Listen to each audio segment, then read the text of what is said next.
Hello everyone, this is update for July 18, 2024, day 876 of the war, end of the date update. Also catch up for July 17 and 16. I'm going to start with general strategic and economic updates, and then we're going to switch to the situation in Ukraine and on the battlefield in Ukraine.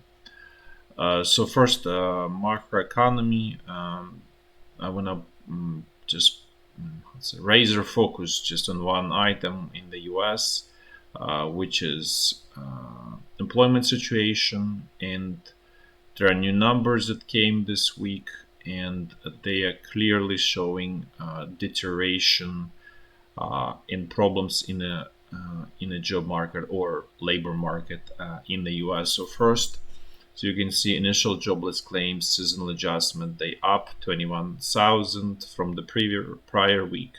The same initial claims, non-seasonal adjusted, they up almost 28,000. So this is really big numbers. We can just compare it to the prior week where you actually was positive, then there was 3,000 negative, but it's pretty much sort of non-meaningful, just a noise. This is very, very clear directional movement at this point, and this really means that this might be the beginning of the recession in the US that's coming up. So just to explain one more time, initial is just people who are sort of freshly laid off, and then continuing jobless claims is those who already were sort of laid off in prior periods and they continue to receive unemployment benefits. And that number also is up 1.867 million. And non-seasonally adjusted, which is the more important in my opinion, and it's really showing picture how the actual person feels not on the street, on the ground.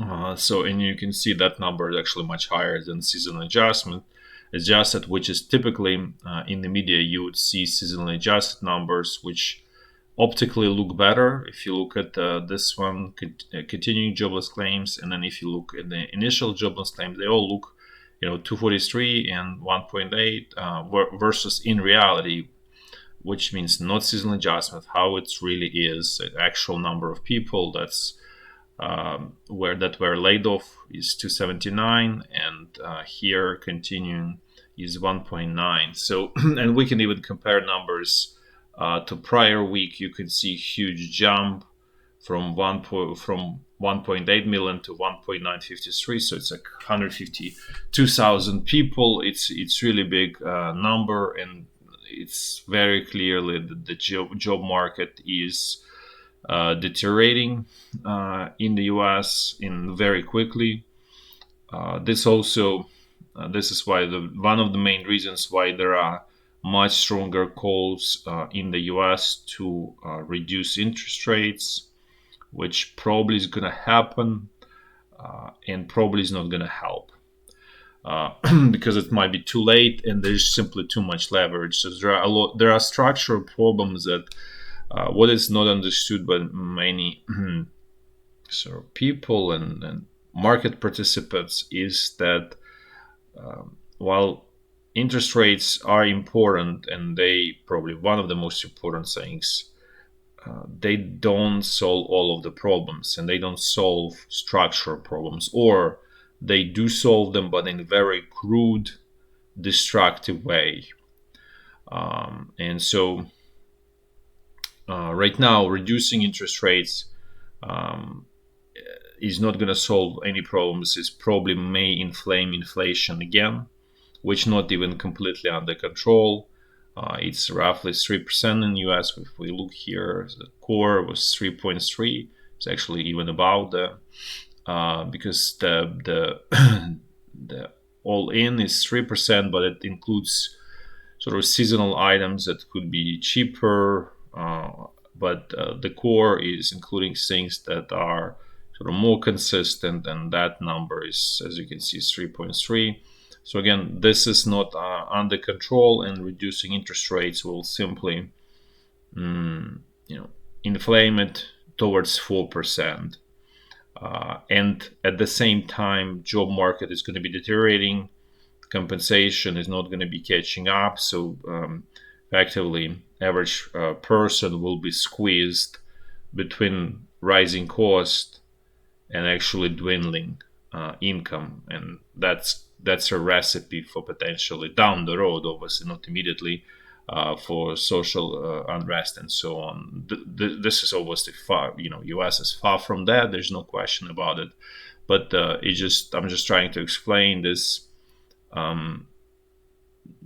difficult situation where effectively the U.S. central bank is out of good solutions, because the solutions are really outside of their control. They are solutions, their economic policy, which is done by the parliament, by the U.S. president, and so on. So those are really where the sort of sources of the problems, where there is solution needs to come from.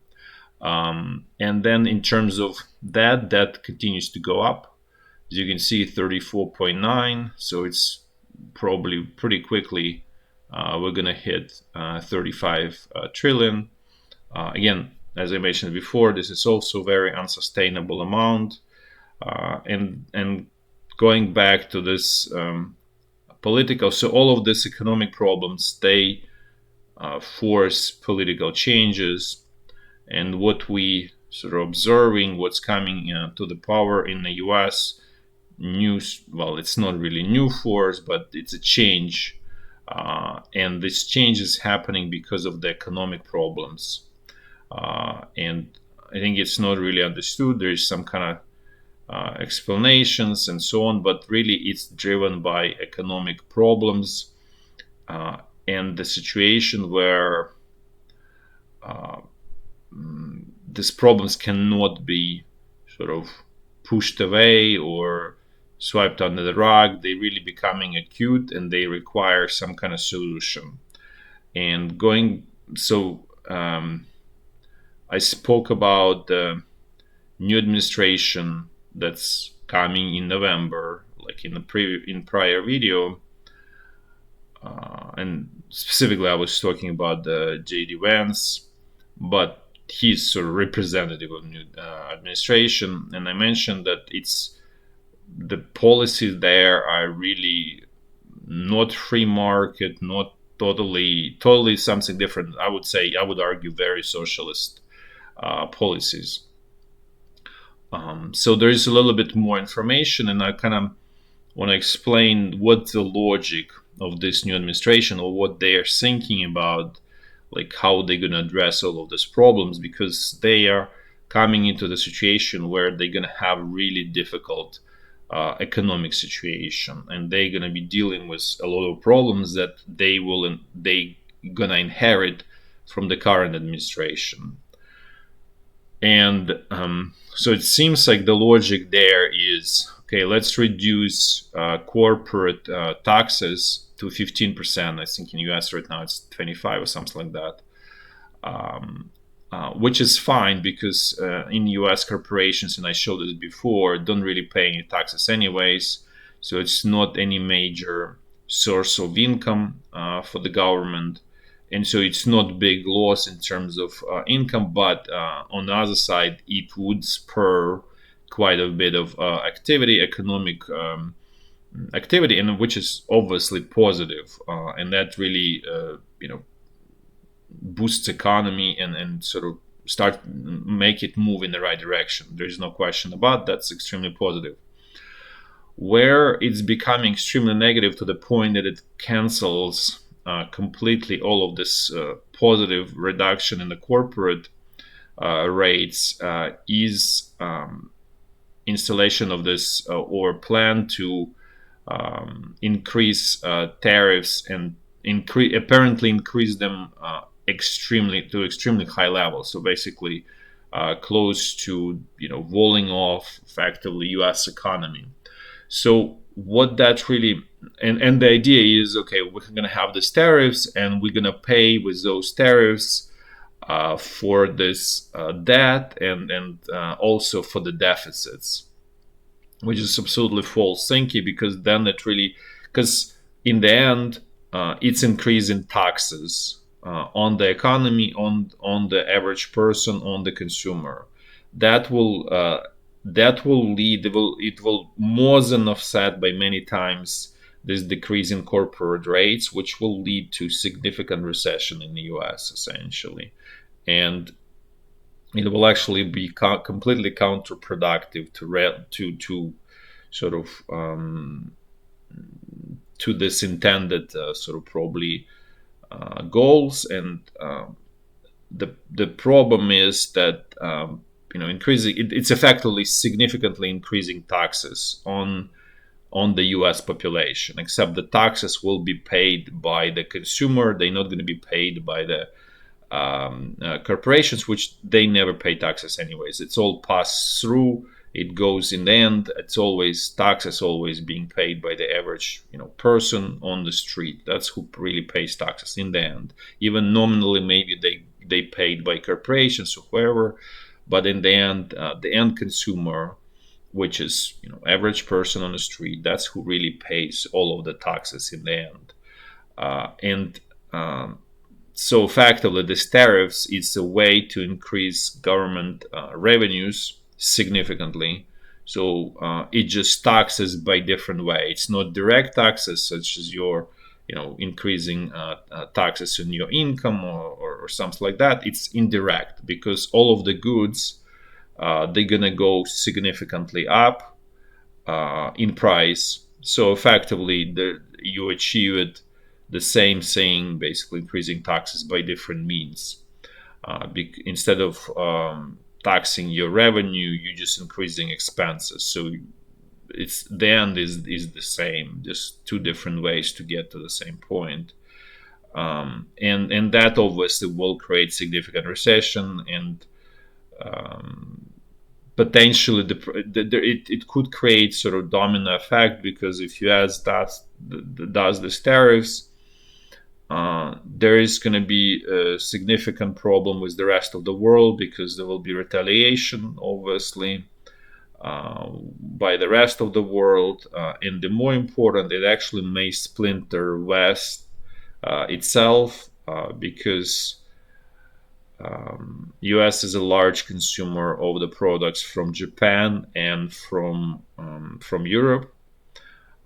And if Japan and Europe don't have that market that consumes their product, they have to go to China and to Russia. And generally, there's going to be significant recession, secondary recession in Europe and in Japan. So basically it's economic split that will lead to basically political split of the West, which Europe will have no choice but to work with, as I stated, with China and Russia and the rest of the world, because they need the market to sell their products to, and because they don't have much of the resources of their own.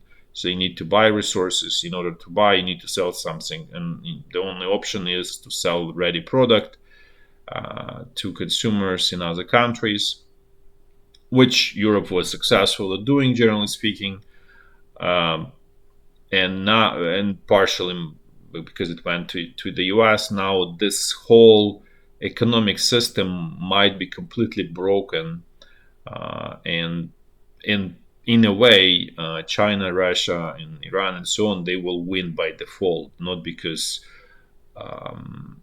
they will win in direct confrontation. It's just because the West will fall apart.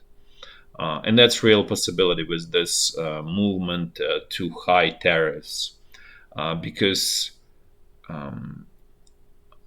US, Europe, and Japan effectively function as one organism. It's not sort of separate. I mean, there are borders, there are governments, but effectively, from economic perspective, it's one unified economic fabric, and you essentially tore it apart by implementing tariffs. So this looks like very bleak picture, and the reality of it is what's of the problem the U.S. is facing is really expenses. To the expenses are way too high, and there is no way to get enough revenue to cover those expenses. So after, if this plan goes forward and U.S. tries this, will lead to disastrous results. The next step will be actually to drastically, it will be forced to drastically cut government expenses, and that will be very drastically. And that's when I mentioned that it might get to the point that there will be sort of medical rationing, because medical system is the largest consumer of resources in the U.S., and it's inefficient. So that's where the sort of actually source of all of the problems is coming from, for the most part in the U.S. Even the government deficit. So at this point, there's obviously this desire is to, put the tariffs and sort of kind of like have a easy solution, and it's presented as easy solution. Nobody will suffer, and so on. In reality will be totally different from what is being presented, essentially. Now let's move on to the situation in Ukraine. So in Ukraine, Ukrainian government finally decided to default on their debt. So there is a law was passed by Ukrainian parliament that allows Ukrainian government or prime minister not to pay for debt, basically not to pay debt. And this is all of these moves are a result of realization in Ukraine that there is new administration, that Ukraine will not get any support, so it needs to conserve what it has. And so this is first move in sort of in that direction. And for Ukraine, from Ukraine perspective, it's a correct move. It should have been done the first day of the war, because the country is completely devastated economically. And so it's simply not able to pay the to pay the debts that were incurred by the prior, for the most part, by the prior government. And in fact, most of it was actually looted and sort of taken out of Ukraine, and Ukraine didn't really, there was nothing productive for the most part. Obviously, there are always exceptions, but for the most part, it was non-productive public theft, basically. And not to mention that Ukraine doesn't even have the same territorial integrity that it used to have. And so that's by itself even gives you a clue that there is no ability to carry that debt that Ukraine used to have. So having said that, that's a sort of positive development for Ukraine. What is negative is Ukrainian government increased taxes significantly on all sort of things, whatever they can. This will lead to catastrophic results in Ukraine. They are already there in terms of there is no electricity for average person for really long time. Really depends how lucky you are, but I would say on average probably like 12 hours, 14 hours, sometimes 16 hours you're out of electricity, could be even more. So effectively nothing can really function, and I think economy will start literally unraveling in pretty short order, probably in a couple of months.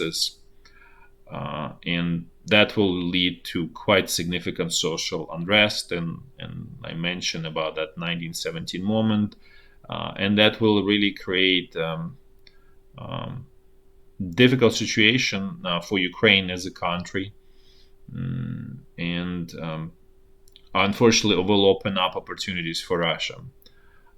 So that's where Ukraine is heading at the moment. Now I'm just going to do quick walk through the front line. So there are not that many changes. Generally speaking, changes always in negative for Ukraine. Actually, want to mention one thing about before I go to walkthrough. It's about Krinky, Ukrainian bridgehead on the eastern side of Dnipro River. For those who don't remember, Ukrainian forces maintained bridgehead. So there are numbers. So were released, leaked. I'm not sure how they came into public space, but these numbers actually tell the cost of keeping that bridgehead. It was extremely high. So Ukrainian forces lost since, I believe, October of 23 till what May, when it was abandoned, 1,050 people. What is even more interesting, the distribution of those. So it's dead. It's not just wounded, it's dead. So out of those 1,050 people, only I think 250 were actually, say, recovered bodies, sort of killed in action, sort of under category killed in action. Roughly 800 were missing in action, so they just drowned, disappeared. You will never sort of find those people anymore. So, and that's probably related to the problems with evacuations of the wounded from the bridgehead. So effectively, it seems that the situation is that number of dead is higher than number of wounded, because of their extreme difficulty of evacuating wounded and just generally helping them. So the death rate is extremely high, and probably there's another 500 wounded, which is very unusual situation where you would have at least 200-300. So for, let's say, for 1,000 dead, you would probably have at least 200-300 wounded, could be even 400. But in this, it's completely distorted situation, which kind of tells about the difficulty of the fighting on that bridgehead, and in the long run, it ended up being a mistake to hold it, because Ukrainian forces could not exploit it, and holding it really created tremendous losses for Ukrainian army, as you can see. Now let's actually walk through the front line, and I'm going to do it in a clockwise fashion, the way I always do. So the situation along the state border up to Kharkiv remain more or less the same. Some incursions of Russian reconnaissance group, but really nothing major. Now let's look at the situation near Kharkiv. Things remain more or less the same. Ukrainian forces a little bit sort of moved in Gleboke. They still don't control the entire village, but they control a significant portion of it. Also, they control significant portion of Vovchansk. By that I mean the core of the city, which is on the northern side of this river here. So, but generally speaking, situation has stabilized, and neither side at this point have resources to continue fighting.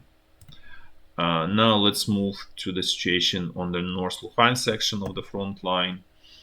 Things here more or less the same, continuing Russian attacks towards Kupiansk and then in the southern sector, but without any major advances. There are always sort of small advances, 100 meters, 50 meters there, but so far there's nothing major to really kind of show big update here. Now let's move to the North Donbass section of the front line. Things here also remain more or less the same. Russian pressure with obviously objective Siversk, without really any meaningful advances here either.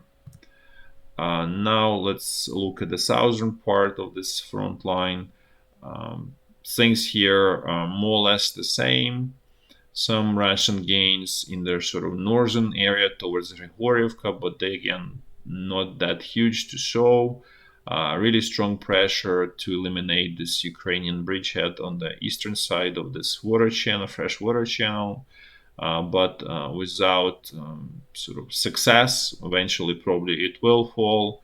But generally, picture is bleak for Ukraine. It's just a question of time. It's just going to be very drawn out process of losing Chersiv. At the same time, this also means significant drain of resources from the Russian side, and to the point is there is a question: is it worth it in terms of what you get relative to resources you expend to get it? Now let's move to the central Donbass section of the front line. Things here remain somewhat similar. There are some Russian reports that they got to the village Progress, which is here. So they're basically advancing forward, which sort of, I would say, realistic, probably true. Don't have confirmation, independent confirmation, but generally the situation remains more or less the same from the last video. Not because things stabilize, they not, just sort of kind of like how process goes. Relentless Russian attacks, eventually they will sort of create a hole in Ukrainian defenses, and most of the attacks always in this area between Vozdvizhenka and Yevhenivka. This is the obviously focus of the Russian command here. Now this is just high level sort of picture of the same section. Also, just a little bit of catch up of update of the Russian gains west of Novomikhailivka. Russian troops slowly but surely moving forward here. Now let's move to the Zaporizhya section of the front line. Things here also not developing well for Ukraine. Ukrainian forces abandoned village Urozhayne, so just another village that was captured liberated last summer, was lost. Slowly but surely, Russian troops are squeezing out Ukrainian troops here. But it's very clear that this section of the front line is not the focus of the Russian command. Now let's finish with the situation along Dnipro River, which is stable at this point. Nothing really major is happening here. So this is where the Krinky used to be. This is what I was talking at the very beginning. That's it for today. Thanks for watching. Till next time. Bye-bye.